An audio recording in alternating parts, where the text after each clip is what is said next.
Reels वाली बहू। प्रज्ञा को रील्स बनाने का बड़ा ही क्रेज है और वो दिन भर रील्स बनाती रहती है। खाते पीते घूमते फिरते घर में कॉलेज में रील्स बनाने के कारण प्रज्ञा पूरे कॉलेज में हाईलाइटेड है। जहाँ उसके रील्स सभी को पसंद आते हैं, वहीं मनीषा चिंता में डूबी रहती है। एक रोज जब खाते हुए प्रज्ञा रील्स बना रही होती है, तब मनीषा कहती है, एक मिनट भी चैन नहीं है इस लड़की को। ये नहीं कि खाना तो आराम से खा ले, लेकिन नहीं, अरे थोड़ी देर रील्स नहीं बनाओगी तो आसमान नहीं टूट पड़ेगा। अरे मम्मी, इसी को तो कहते हैं डिटर्मिनेशन। तुम नहीं समझोगी ये सब। भगवान, इस लड़की को सद्बुद्धि दे। जा देखो तब टेढ़ा बाका मुंह बनाती रहती है। मनीषा की बात का प्रज्ञा पर जरा भी असर नहीं होता और वो खाते खाते रील्स बनाती रहती है। दिन बीतने लगते हैं और देखते देखते प्रज्ञा का कॉलेज भी खत्म हो जाता है। आए दिन कोई ना कोई मनीषा को प्रज्ञा की शादी करवाने का सुझाव दे जाता है। सब ठीक ही कहते हैं, प्रज्ञा की शादी कर देनी चाहिए। अपने घर के काम काज में व्यस्त हो जाएगी तो खुद ही ये रील्स और नाच गाना बंद हो जाएगा। मनीषा और प्रेम प्रज्ञा के लिए एक अच्छा लड़का ढूंढने लगते हैं और तभी विकी का रिश्ता प्रज्ञा के लिए आता है, जिसने प्रज्ञा को उसकी रील्स देखकर पसंद कर लिया था। अगले दिन विकी अपने माता पिता के साथ प्रज्ञा के घर पहुंच जाता है और प्रज्ञा साड़ी पहने हाथों में चाय की ट्रे लिए उनके सामने आती है। जब विकी को पसंद है तो हमें भी बहू पसंद है। बहन जी, आप बारात की तैयारी कीजिए। एक बार लड़का लड़की अकेले में बात कर ले तो अच्छा रहेगा। हाँ, क्यों नहीं। मनीषा विकी को प्रज्ञा के कमरे में भेजती है, जहाँ प्रज्ञा पहले से ही रील्स बना रही होती है। तभी विकी कहता है, आ गए आपके साजन जी। हमारे साथ ये रील्स कंप्लीट करती तो और भी अच्छा रहता। अच्छा जी, अब आ ही गए हैं तो बना ही लेती हूँ आपके साथ। दोनों मिलकर रील्स बनाते हैं।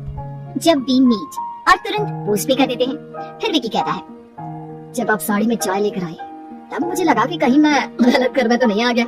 आप सही है। दोनों की शादी पक्की हो जाती है और शादी के दिन भी प्रज्ञा रील्स बनाने से चुकती नहीं।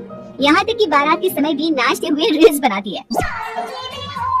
सभी लोग प्रज्ञा की तारीफ के फूल बांध देते हैं और प्रज्ञा नाचती गाती अपनी ससुराल चली जाती है। सब कुछ अच्छा चल रहा होता है। प्रज्ञा यहाँ भी दिन भर हर चीज की रील्स बनाती रहती है। लेकिन कुछ दिनों के बाद जब सुनीता कहती है, बहू, ये रील्स के साथ साथ कुछ काम भी कर लिया करो। वैसे तुझे और क्या क्या बनाना आता है? मम्मी जी, वैसे तो सब कहते हैं कि मैं सब कुछ अच्छा बनाती हूँ, लेकिन मुझे लगता है कि मैं मैगी अच्छा बना लेती हूँ। हाँ, कॉफी भी अच्छा बना लेती हूँ और मुंह तो सबसे अच्छा बना लेती हूँ। हैं? अच्छा। सुनीता अपना माथा पकड़ लेती है और कहती है, बहू, कुछ खाना बनाना भी सीख लेती हूँ। मम्मी जी, मैं लंबी प्लानिंग कर रही हूँ।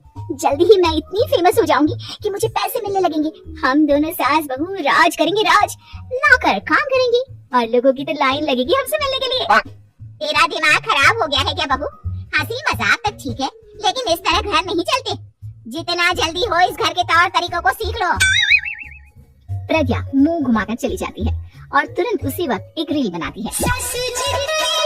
ये देख सुनीता का गुस्सा सातवें आसमान पर चला जाता है और विकी के घर आती ही सुनीता उसे सब कुछ बताती है। विकी भी अब प्रज्ञा की इन हरकतों से परेशान हो जाता है। तुम टेंशन मत लो मम्मा, मैं देख लूंगा। विकी कमरे में जाता है तो देखता है कि प्रज्ञा रील्स बना रही है। विकी बड़े ही प्यार से प्रज्ञा से कहता है, प्रज्ञा, इन सब के लिए मैं तुम्हें मना नहीं कर रहा हूँ, लेकिन फिर भी हर वक्त तो ये अच्छा नहीं लगता ना। समझने की कोशिश करो, मुझे भी तुम्हारा थोड़ा वक्त चाहिए। मैं जब ऑफिस से आता हूँ तो मुझे समय देने की जगह इसी में लगी रहती है। तुम ज्यादा ही सोच रहे हो। तुम भी मेरे साथ रील्स बनाओ ना, तुम्हें भी बहुत अच्छा लगेगा। तुम्हें इज्जत से कोई बात समझ में नहीं आती क्या? दिमाग खराब हो गया है तुम्हारा इस चकाचौंध से। अगर तुमने अपना रवैया नहीं बदला तो मैं तुमसे दूर चला जाऊंगा। तुम ही रिश्ता लेकर आए थे, मुझे लड़कों की कमी नहीं थी और ना आज है। विकी दरवाजा पटक कर चला जाता है। धीरे धीरे विकी प्रज्ञा से दूर होता जाता है। एक रोज मनीषा प्रज्ञा के ससुराल उससे मिलने जाती है।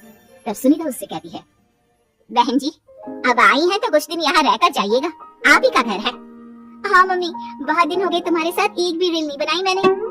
प्रज्ञा तुरंत अपने फोन में रील्स ऑन कर लेती। ये सब मुझसे नहीं होता। तेरा ये भूत अभी तक नहीं उतरा क्या? बहन जी, आप कुछ कहती नहीं क्या इसे?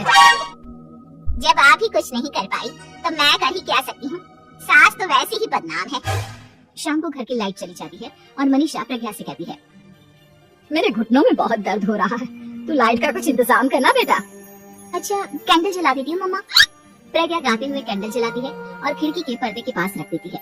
मनीषा, जिसे बहुत दर्द हो रहा है, वो सो जाती है और प्रज्ञा हमेशा की तरह अपनी रील्स में लग जाती है। उधर कैंडल की वजह से पर्दा आग पकड़ लेता है और मनीषा के कमरे में आग लग जाती है। बचाओ, कोई है, बचाओ। सभी भागते हैं और विकी कमरे की आग बुझाने में लग जाता है, लेकिन तब तक मनीषा आधी जल चुकी थी। मनीषा की हालत देख प्रज्ञा रोने लगती है। विकी मनीषा को तुरंत हॉस्पिटल ले जाता है और उसे एडमिट कराता है। विकी प्रज्ञा से कहता है, देख लिया ना, तुम्हारे इस नाच गाने की वजह से आज तुम्हारी माँ की जान जाते जाते रह गई। अब पता नहीं तुम और क्या चाहती हो। उधर डॉक्टर कहते हैं, इनकी हालत बहुत नाजुक है, आधे से ज्यादा चल चुकी है। प्रज्ञा रोती हुई मंदिर में जाती है और भगवान के आगे जाकर कहती है, भगवान मेरी माँ को ठीक कर दो, मैं कसम खाती हूँ आज से ये रील्स बनाना छोड़ दूंगी, बस मुझे मेरी माँ वापस मिल जाए। 2 दिन बीत जाते हैं और मनीषा खतरे से बाहर आ जाती है। पेशेंट अब ठीक है, आप लोग उनसे मिल सकते हो। सब कोई मनीषा से मिलता है और प्रज्ञा सबके सामने अपना फोन तोड़ देती है। मुझे माफ कर दो मम्मा, मैंने तुम लोगों की बातों को नजरअंदाज किया। बेटा, कोई भी चीज जरूरत से ज्यादा खराब है। मैंने तुम्हें रील्स बनाने से कभी मना नहीं किया, लेकिन हर वक्त एक ही चीज तो सही नहीं है। मैं समझ गई हूँ मम्मा, आई एम सॉरी। प्रज्ञा उस दिन से रील्स बनाना छोड़ देती है और पूरी तरह से अपने घर में लग जाती है।